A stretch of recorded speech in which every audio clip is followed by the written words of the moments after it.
The cure. The king was a merry monarch, for certainly life was good. The treasury was overflowing with wealth. The ministers were wise and capable, and there was no squabbling with neighboring kingdoms. So the king enjoyed all the good things of life, and virtually every night there were lavish banquets, when the tables groaned with the weight of all the marvelous things to eat. But alas, too much rich food, and the king started putting on weight, then more weight and more weight, until he was so fat he could hardly walk, and a special trolley had to be built to carry the portly monarch. The king fretted and fumed that he of all people should be so fat, and so physicians came from all parts of the kingdom to treat his august majesty. But no matter what they tried, the king remained as fat as ever. In the end, the king announced he would give half his kingdom to the person who could bring his weight back to normal. The shrewd ministers, realizing that such an announcement would bring a horde of unscrupulous adventurers, wisely added that whoever tried to reduce the king's weight and failed would lose their heads. Naturally, as no one was interested in the chance of being beheaded, months went by without a solitary person coming forward to try and win the reward. Then when the king was giving up all hope, a sadhu came to the court and proclaimed he could cure the king.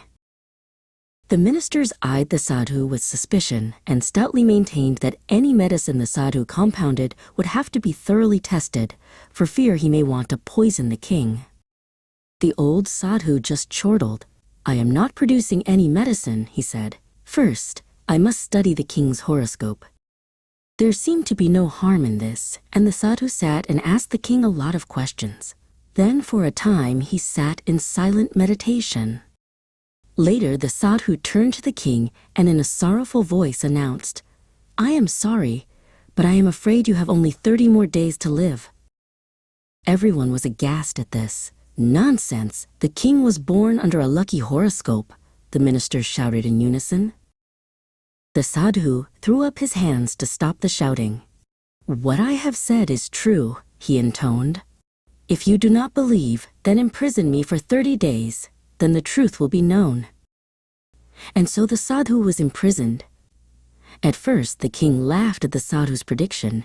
Then he began to have doubts, for surely the sadhu would not willingly risk his head if it was untrue. From that day the king lost his appetite and paced endless hours up and down his chamber, wondering whether he would soon die. As the days went by, the king became more and more worried. He couldn't even bear the sight of food, and he got thinner and thinner. At last the 30 days came to an end, and the king was still alive. The sadhu was taken before the king, who eyed him with growing rage. "You have made me suffer for 30 days, the king roared. "I am still alive, you rogue. Now you have only 1 hour to live." The sadhu didn't seem at all perturbed. "Your Majesty, I should be rewarded and not executed," he said calmly. "Look in a mirror, and you will see that I have cured you of your obesity. You are now the same girth as a normal man." Slowly it dawned on the king that in the past 30 days, through lack of food, he had lost all his excess fat.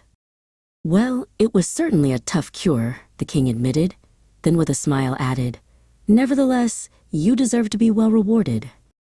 "No, your Majesty," the sadhu replied. "I ask for no reward. Rule your kingdom wisely and justly." Then laughingly he added, "Remember in future, you should eat to live, not live to eat." Moral: eat to live, not live to eat.